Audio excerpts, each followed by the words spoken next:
Magandang araw! Sama-sama tayong matuto sa Teacher Sal Learning Resource Channel. Revised K-12 Curriculum, JMRC 3, Quarter 2, Week 5. Ang ating paksa ay pagkikibahagi sa mga gawaing panrelihiyon o paniniwala ng pamilya. Tayo ay manalangin. Magandang araw sa inyong lahat. Kumusta kayo? Sino sa inyo ang may mga ginagawang gawaing panrelihiyon sa tahanan? Itaas ang kamay.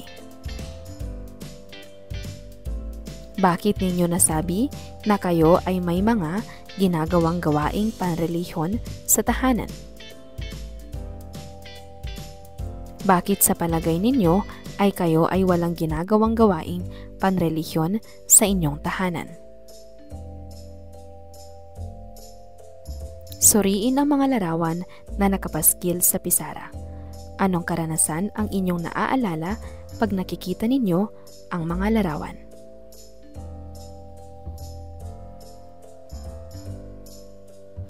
Ano ang isinasagisag o ipinahihiwatig ng pagdalaw ng mananampalataya sa mga ganitong lugar?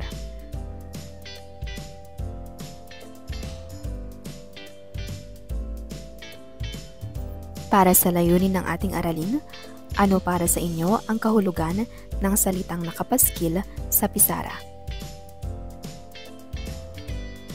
Ngayong araw ay pag-uusapan natin at tutukuyin ang mga gawaing panrelihiyon o paniniwala ng pamilyang kinabibilangan na lininang ng mga kaugalian o gawi ng pagkikipag-ugnayan sa Diyos. Paniniwala. Ano para sa inyo ang kahulugan ng salitang nakapaskil sa pisara? Anong mga halimbawa ng mga gawaing panrelihiyon? Tama, magdasal, magsimba o sumamba, magbigay ng donasyon, magbasa ng banal na aklat, magsakripisyo.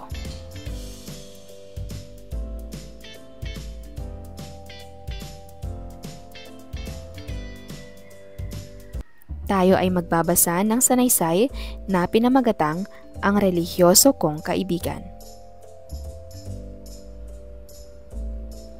Oras na ng uwian, ngunit kabilang kami ng kaibigan kong si Nathan sa mga naatasan na maglinis ng aming silid-aralan bago umuwi. Bilisan nating magwalis, sabi ni Nathan. Kailangan kong makauwi agad. Dagdag pa niya. Bakit ka nagmamadali, Nathan? Tanong ko.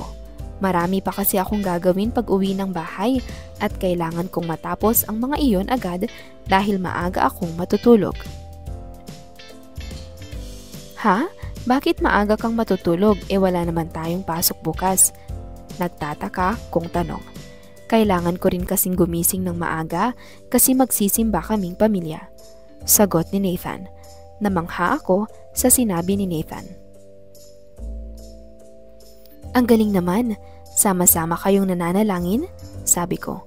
Oo, ganun na talaga ang nakasanayan namin. Iyon din kasi ang turo ng mga lolo at lola ko sa mga magulang ko. Kwento ni Nathan. May mga pagkakataon nga na sama-sama rin kaming nagsasakripisyo. Dagdag pa ni Nathan. Sakripisyo? Anong sakripisyo? Tanong ko. Napangiti si Nathan. May mga pagkakataon na hindi kami kumakain ng isang beses sa isang araw dahil itinuturing namin itong sakripisyo at mahalagang paniniwala ng aming relihiyon. Bukod dito, nagdadasal din kaming magkakasama. Paliwanag ni Nathan. Lumaki ang aking mga mata dahil may naalala ako sa kwento ni Nathan. Oo nga, nakikita ko rin iyan na ginagawa ng mga lolo at lola ko. Ngayon ko lang nalaman na bahagi pala iyon ng relihiyon at paniniwala ng pamilya namin. Saad ko. Ayun naman pala, ganun din pala sa inyo, sabi ni Nathan. Kaya halika na at bilisan na natin ang pagwawalis para maaga tayong makauwi. Yaya niya. Tara, sagot ko at dali-dali na naming ipinagpatuloy ang aming pagwawalis. Maglalaro tayo ngayon. Ang pamagat ng ating laro ay Kaya Ko Yan. Simple lamang ang gagawin. Magtatanong kung kaya ba ninyong gawin ang isang gawain sa loob ng paaralan nang hindi inuutosan. Kung sa palagay nyo ay kaya nyong gawin ang gawain kahit hindi inuutosan, itaas ninyo ang inyong kamay at sabihin, kaya ko yan. Kung hindi nyo naman kaya ang gawain nang hindi inuutosan, ayos lang yan. Manatiling nakaupo at makinig mabuti sa sumusunod o susunod na gawain. Malinaw ba? Subukan natin. Kaya ba ninyong magboluntaryong sumagot sa tanong ng guro kahit hindi inuutosan? Kaya ba ninyong tumulong sa gawain sa simbahan? Maglaan ng oras sa pagsisimba o pagsamba. Magdasal? Sumunod sa utos ng Diyos. Igalang ang mga gawaing panrelihiyon. Igalang ang pook dasalan. Sumunod sa aral ng relihiyong kinabibilangan. Magbigay ng donasyon. Magbasa ng banal na aklat. Kumuha ng isang pirasong papel at isulat ang iyong pangalan. Maglista ng mga gawaing panrelihiyon na iyong ginagawa o nagagawa. Hanggang 10 lamang ang maaaring ilista. Maaaring hindi umabot sa 10, ngunit dapat ay hindi bababa sa 5 ang nasa listahan. Maglalaro muli tayo. Ang pamagat ng ating laro ay Kaya Ko Rin Yan. Simple lamang ang ating gagawin. Mula sa mga nailista ninyong gawaing panrelihiyon na inyong nagagawa, pipili kayo ng isa at sasabihin ninyo sa inyong katabi na, kaya kong gawain, kaya mo ba yon? Pangalan ng katabi. Kapag kaya ng iyong katabi na gawin ang inyong sinabi, sasabihin niya na, kaya ko rin yan. Pagkatapos noon, ay siya naman ang pipili mula sa kanyang listahan at magtatanong sa katabi. Ngunit kapag hindi kaya ng inyong katabi na gawin ang gawain na inyong sinabi, sasabihin niya na, hindi ko kaya yan. May iba pa ba? Kapag ganito, kailangan niyong pumili ng ibang gawain mula sa inyong listahan at tanungin ulit ang inyong katabi. Malinaw ba? Kaya kong ituro sa mga bata ang mga utos ng Diyos. Kaya mo ba yon? Hindi ko kaya yan. May iba pa ba? Kaya kong magdasal bago kumain. Kaya mo ba yon? Kaya ko rin yan. Magpapatuloy ang laro. Anong gawaing panrelihiyon na kayang gawin ng isang batang tulad mo ang makatutugon sa bawat sitwasyon? Nakaupo na sa paligid ng hapagkainan at magsisimula ng kumain ang mga kasapi ng iyong pamilya. Tama, magdasal muna bago kumain. Nagpunta kayo ng iyong pamilya sa sementeryo para dalawin ang puntod ng inyong yumaong mahal sa buhay. Magsindi ng kandila at magdasal. Sumapit na ang oras ng panalangin. Makiisa sa pananalangin. Dumating na ang araw ng pagsisimba o pagsamba. Magpunta sa simbahan o pook sambahan. Naghahanda ka na para matulog. Magdasal bago matulog.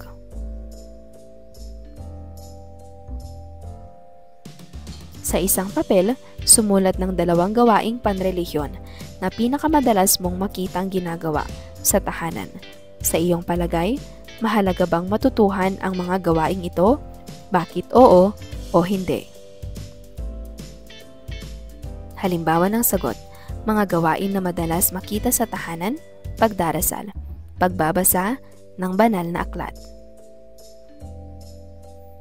Karagdagang gawain, sa isang papel, sumulat ng 2 gawaing panrelihiyon na madalas mong nakikitang ginagawa sa paaralan. Sa iyong palagay, ay mahalaga bang matutuhan ang mga gawain na ito? Bakit oo o hindi? Mga halimbawa ng sagot, pagdarasal at pagtulong sa kapwa.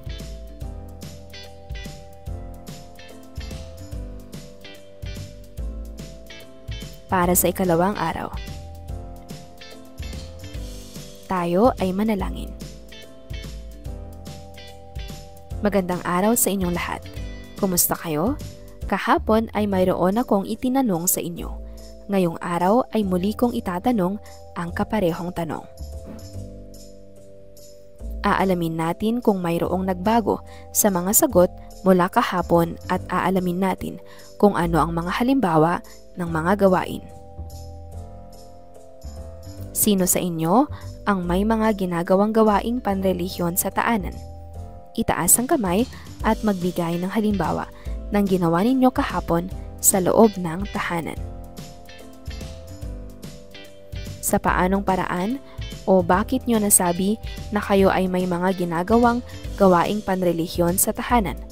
Maaari ka bang magbigay ng halimbawa ng gawain na ginawa ninyo sa tahanan kahapon?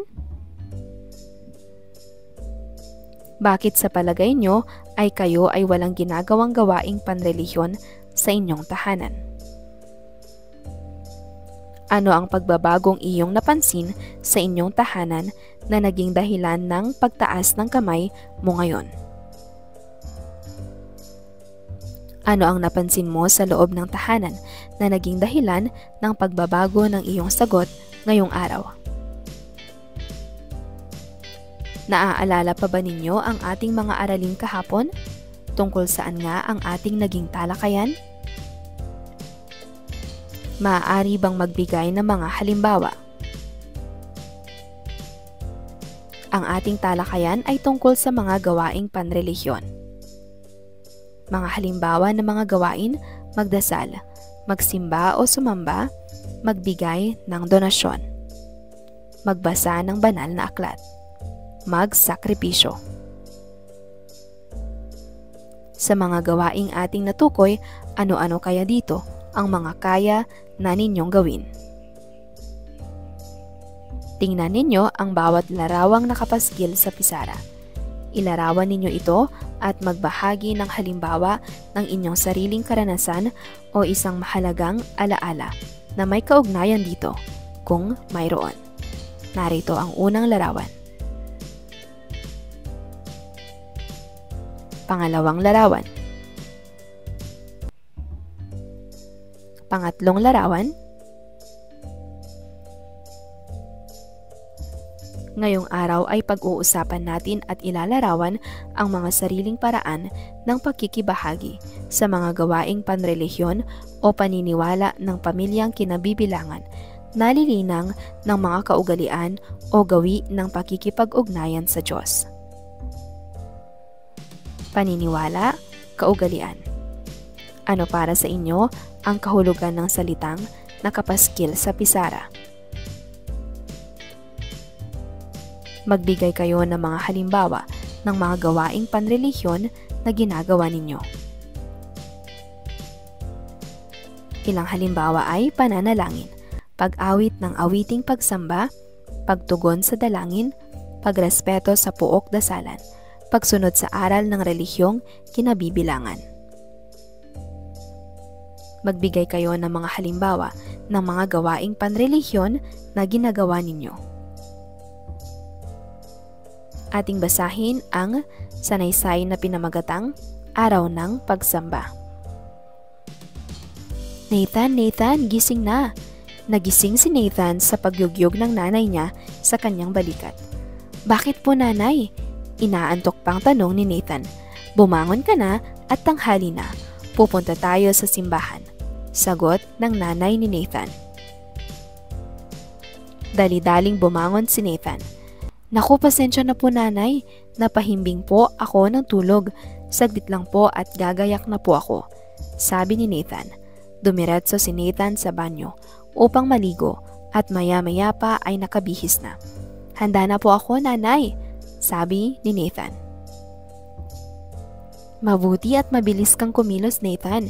Hinihintay na tayo ng tatay at mga kapatid mo sa tabing kalsada," saad ng nanay ni Nathan.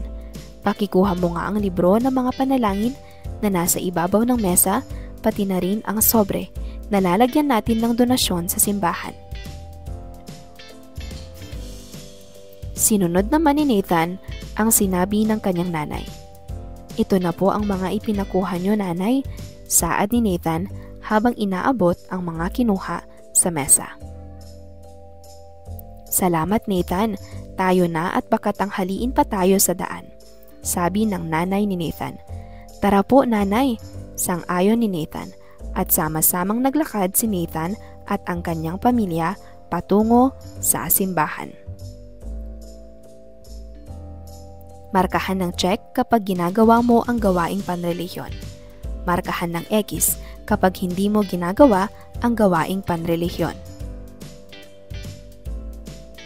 Magdasal, magsimba o sumamba, magbigay ng donasyon, magbasa ng banal na aklat, magsakripisyo, pag-awit ng awiting pagsamba.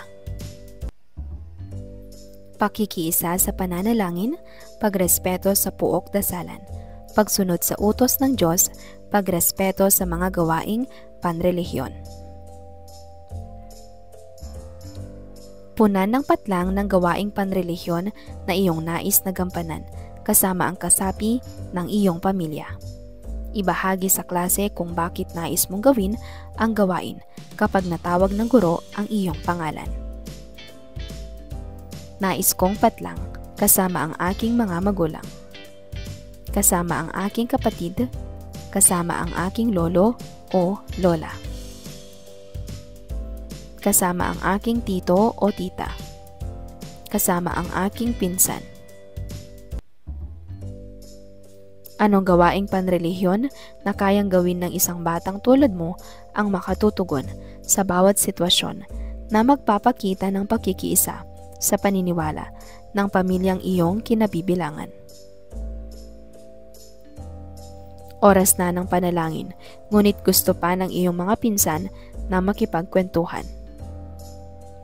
Yayain ang iyong mga pinsan na manalangin na muna at ituloy ang kwentuhan pagkatapos magdasal. Nagdadasal ang iyong mga magulang, ngunit maingay ang telebisyon. Patayin ang telebisyon o hinaan ang tunog nito. Araw ng pagsimba o pagsamba, ngunit ikaw ay may sakit. Magdasal sa bahay. Kumakain ka ng iyong baon, ngunit nakita mong walang baon ang iyong kaklase. Ibahagi ang baon sa kaklase. Natatakot kang mapagalitan, ngunit nabasag mo ang paboritong baso ng iyong kapatid. Magsabi ng totoo at huwag magsinungaling. Batay sa mga sitwasyon sa ibaba, pumili ng isa sa iyong palagay ay nararapat mong gawin. Maglagay ng maikling paliwanag sa inyong napiling sagot. Magdasal o magpasalamat bago kumain o dumiretso ng kain. Magsimba o sumamba sa araw ng pagsamba o manatili na lamang sa bahay at maglaro. Tumulong sa kapwa sa abot ng makakaya o hayaan na lamang ang ibang tao na tumulong kahit na may kakayahan. Sa loob ng 3 hanggang 5 pangungusap, sagutin ang tanong na ito. Mahalaga bang tuparin ng isang batang tulad mo ang mga gawaing panrelihiyon na lilinang ng mga kaugalian o gawi ng pakikipag-ugnayan sa Diyos?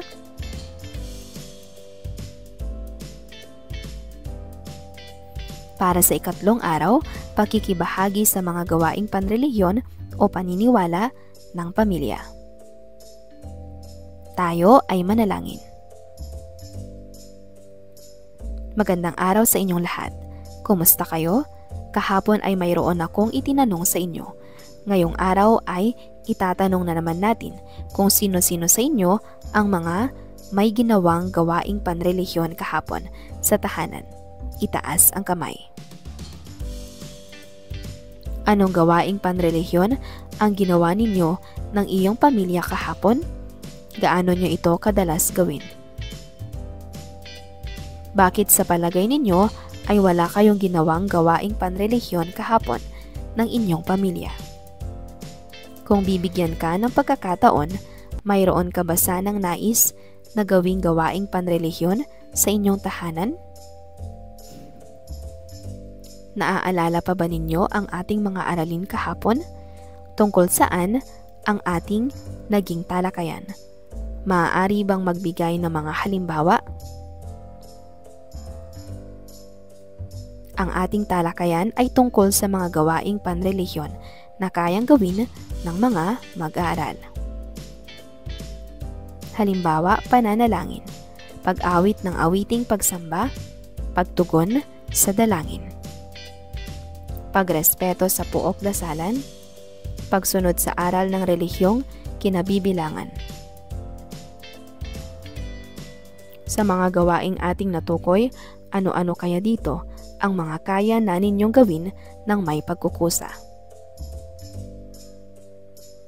Sa bawat larawang nakapaskil sa pisara, ilarawan ito at magbigay ng halimbawa ng inyong personal na karanasan o mahalagang alaala tungkol dito kung mayroon. Unang larawan.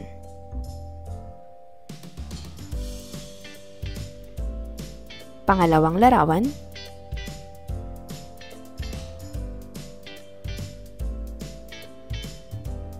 Pangatlong larawan.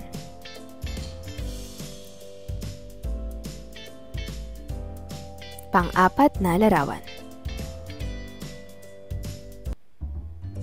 Ngayong araw ay pag-uusapan natin at isa sa kilos ang pagiging aktibo sa mga gawaing panrelihiyon o paniniwala ng pamilyang kinabibilangan na lilinang ng mga kaugalian o gawi ng pakikipag-ugnayan sa Diyos. Paniniwala, kaugalian, gawi. Ano para sa inyo ang kahulugan ng salitang nakapaskil sa pisara? Anong mga halimbawa ng mga gawaing nagpapakita ng pakikipag-ugnayan sa Diyos? Pagtulong sa gawain sa simbahan, paglalaan ng oras sa pagsisimba o pagsamba, pagdadasal, pagsunod sa utos ng Diyos, pagrespeto sa mga gawaing panrelihiyon. Tayo ay magbasa ng sanaysay sa simbahan. Pagdating sa simbahan, agad-agad na naghanap sina Nathan ng mauupuan dahil medyo maaga pa sila nakaupo ang kanilang buong pamilya. Makalipas ang ilang sandali pa, ay nagsimula na ang mga gawain. Nakiisa si Nathan sa pananalangin. Kumanta rin siya at tumutugon sa mga bahagi ng panalangin na kailangan ng tugon. Nagbigay din si Nathan ng donasyon para sa simbahan. Ito ay donasyon na ng kanyang buong pamilya. Nang matapos ang panalangin ay nagmano si Nathan at ang kanyang mga kapatid sa kanilang nanay at tatay. Nagmano rin sila sa mga matatandang kakilala nila at gayon din sa namuno sa panalangin. Bago lumabas ng puok dasalan, kumuha si Nathan ng kandila at sinindihan ito. Nagdasal siya ng taimtim at isinama sa kanyang mga panalangin ang kanyang pamilya, mga kamag-anak, kaibigan at mga mahal sa buhay. Ipinagdasal din ni Nathan ang mga namumuno sa bansa at ang mga nangangailangan. Sabay-sabay sila ng kanyang pamilyang lumabas matapos niyang magdasal at naglakad na pauwi sa bahay. Gawain isa, basahing mabuti ang bawat pangungusap. Puna ng bawat patlang ng gawaing nagpapakita ng pagkikiisa sa gawaing panrelihiyon. Sundan ang halimbawa. Huwag mahihiyang humingi ng tulong sa guro kung hindi alam ang gagawin. Subukan natin ang halimbawa. Halimbawa, si tatay ay nagdarasal. Ako ay patlang. Ano ang maaaring ilagay sa patlang na gawaing panrelihiyon na nagpapakita ng pakikiisa sa paniniwala ng pamilya? Ako ay hindi mag-iingay upang hindi makaistorbo sa pagdarasal. Si nanay ay nagsisimba o sasamba. Ako ay patlang. Si lolo ay nagbabasa ng banal na libro. Ang aking kapatid ay hindi nakikinig sa namumuno sa pananalangin. Ang aking pinsan ay hindi alam ang gagawin kapag oras ng panalangin. Ang aking tito at tita ay nangangalap ng donasyon na ibibigay sa simbahan. Punan ang unang patlang sa pangungusap ng kasapi ng pamilya at ang ikalawang patlang ng gawaing panrelihiyon na ginagawa ng kasapi ng pamilya na iyong isinulat sa unang patlang. Punan ang ikatlong patlang sa pangungusap ng gawaing panrelihiyon na ipinapangako mo na iyong gagawin mamaya pagkatapos ng gawain hanggang kinabukasan bago sumapit ang asignatura sa GMRC. Siguraduhin na ang ilalagay ninyong gawain ay kaya niyong tuparin. Gawin mo ang naipangako mong gawain at ibahagi ang iyong karanasan sa klase kinabukasan. Halimbawa, habang si patlang ay patlang, ako ay patlang. Maaaring sagot, habang si nanay ay nagdarasal, ako ay sasama sa pagdarasal.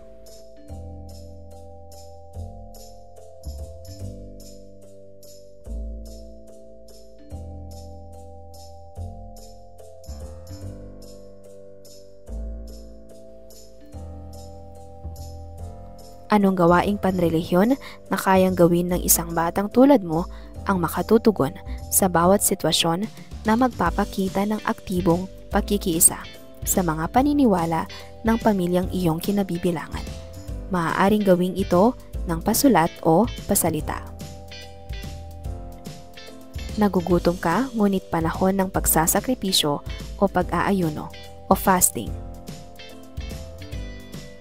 Tiisin ng gutom, tanda ng pagkikiisa sa pagsasakripisyo. Araw ng simba o samba, ngunit tinatamad kang umalis. Pilitin ang sarili ng kumilos upang magsimba o sumamba. Nasa loob kayo ng puok sambahan, ngunit nagkukwentuhan ang iyong mga kapatid. Sawayin ang mga kapatid na itigil ang kwentuhan. Nagliligpit ka ng mga gamit sa sala, ngunit napansin mong nakakalat ang libro ng mga panalangin. Pulutin ang libro ng mga panalangin at ilagay sa tamang lalagyan. Sama-samang nagdarasal ang iyong pamilya, ngunit kailangan mong magpunta sa palikuran. Tahimik na magpunta sa palikuran at tahimik din na bumalik upang hindi makaistorbo sa panalangin.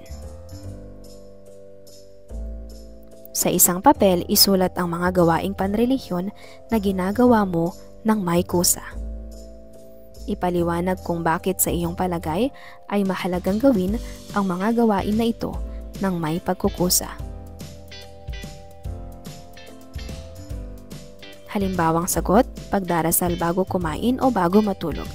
Mahalagang ginagawa ito ng may pagkukusa sapagkat nalilinang nito ang aking ugnayan sa Diyos at sa aking pamilya sa pamamagitan ng sabay-sabay na pagdarasal. Pasasalamat sa Diyos sa tuwing ako ay gumigising sa umaga. Mahalagang ginagawa ito ng pagkukusa sapagkat ang buhay ay biyaya at ang pagpapasalamat ay isang paraan ng pagpapakita ng pagpapahalaga sa buhay na ipinagkaloob. Sa isang papel, sumulat ng 2 gawaing panrelihiyon na hindi pa ginagawa ng inyong pamilya, ngunit nais mong matutuhan at simulang gawin. Mga halimbawang sagot, pagpunta sa simbahan sa araw ng linggo. Nais ko itong matutuhan at simulang gawin, nang sa gayon ay makapagpasalamat kami ng aking pamilya sa Diyos at marinig namin ang kanyang salita kahit isang beses man lamang. Maintindihan ang banal na aklat sa pamamagitan ng pagbabasa nito. Nais ko itong matutuhan at simulang gawin, nang sa gayon ay lubos ko pang maintindihan ang mga salita ng Diyos at maisabuhay ko ang kanyang mga utos.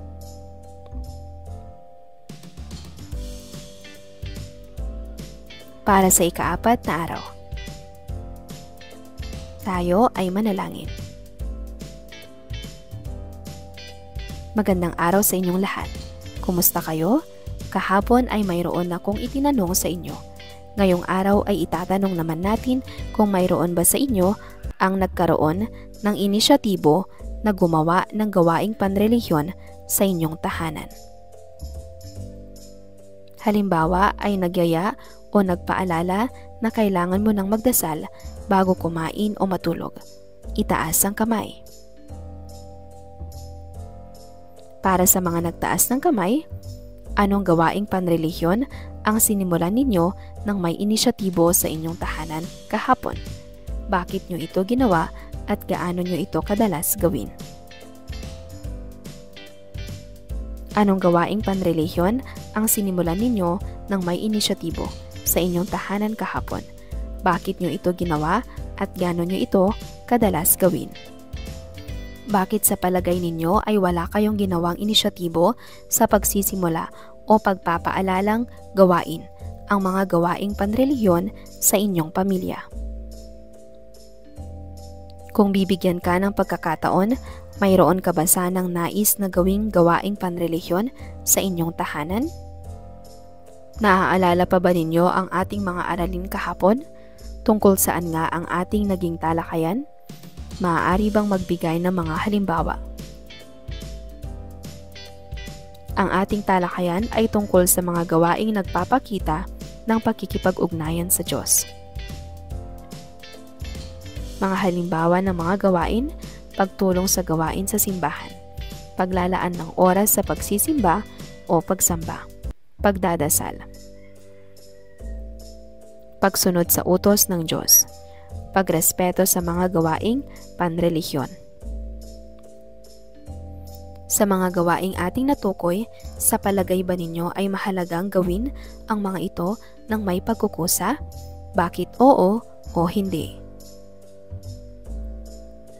Sa bawat larawang nakapaskil sa pisara, ilarawan ito at magbigay ng halimbawa ng inyong personal na karanasan o mahalagang alaala tungkol dito kung mayroon. Unang larawan. Pangalawang larawan. Pangatlong larawan.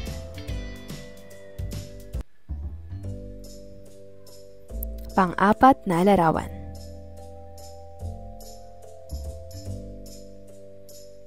Ngayong araw ay pag-uusapan natin at ipakikita ang pagkikiisa sa pamamagitan ng kusang pagtulong at paglalaan ng oras upang matupad ang mga gawaing panrelihiyon o paniniwala ng pamilyang kinabibilangan na lilinang ng mga kaugalian o gawi ng pakikipag-ugnayan sa Diyos. Paniniwala, kaugalian, gawi, panrelihiyon. Ano para sa inyo ang kahulugan ng salitang nakapaskil sa pisara? Ano ang pagkakaintindi ninyo sa salitang pagkakaisa? Maaaring sagot ay pagsama, pagtulong, pagsunod, pagsang-ayon, pag-aambag. Basahin natin ang sanaysay na pinamagatang Sama-sama ang Pamilya Naming Nananalangin. Nathan, tawag ko sa aking kaibigan habang pumipila para sa flag ceremony. Ano yun? Tanong ni Nathan habang papalapit sa akin. Dito ka na pumila, may sasabihin ako sa'yo, sagot ko. Sige, sagot ni Nathan. Pumila si Nathan sa unahan ko. Ano yung sasabihin mo? Tanong ni Nathan. Naengganyo kasi ako magsimba dahil sa kwento mo noong nakaraang araw. Kaya niyaya ko ang pamilya ko na magsimba kahapon. Sagot ko. Talaga? Kamusta? Tanong ni Nathan. Ang saya at ang gaan sa pakiramdam na sama-sama kaming nagdasal, masaya akong tugon. Wow! Kwentuhan mo naman ako mamaya sa recess, sabi ni Nathan. Sige, pangako yan, sagot ko. Halika, kwentuhan natin si Nathan. Tayo ngayon ay magkakaroon ng pagbabahaginan. Naaalala ba ninyo ang inyong mga ipinangakong gagawin kahapon? Nagawa nyo ba ang mga ito? Makinig tayong lahat sa mga nais magbahagi. Sino ang gustong mauna? Sagutin ang mga tanong ng malinaw at matapat. Huwag mahihiyang magtanong sa guro kung may tanong na hindi maintindihan. Ano ang nararamdaman mo habang ginagawa ang mga gawaing panrelihiyon? Ano ang reaksyon ng kasapi ng iyong pamilya sa iyong ginawa? Ano ang natutunan mo sa iyong karanasan? Bakit mahalaga ang pakikiisa sa gawaing panrelihiyon? Paano mo higit na maipapakita ang pakikiisa sa paniniwala ng pamilya sa mga susunod na araw? Anong gawaing panrelihiyon na kayang gawin ng isang batang tulad mo ang makatutugon sa bawat sitwasyon na magpapakita ng pagkikiisa sa pamamagitan ng kusang pagtulong at paglalaan ng oras upang matupad ang mga gawaing panrelihiyon upang malinang ng mga kaugalian o gawi ng pagkikipag-ugnayan sa Diyos. Nangangalap ng donasyon ang inyong simbahan para sa nasalanta ng bagyo. Sinabihan ka ng iyong magulang na magbihis na dahil pupunta kayo sa pook dasalan. Magsasalo-salo ang inyong pamilya sa pagkain ng hapunan. Oras na ng panalangin, ngunit gusto pa ng iyong kapatid na makipaglaro. Gusto mong magpuyat, ngunit araw ng simba o samba kinabukasan. Sa isang papel, sumulat ng 3 halimbawa ng mga gawaing panrelihiyon na sa inyong palagay ay sumasalamin sa salitang pakikiisa.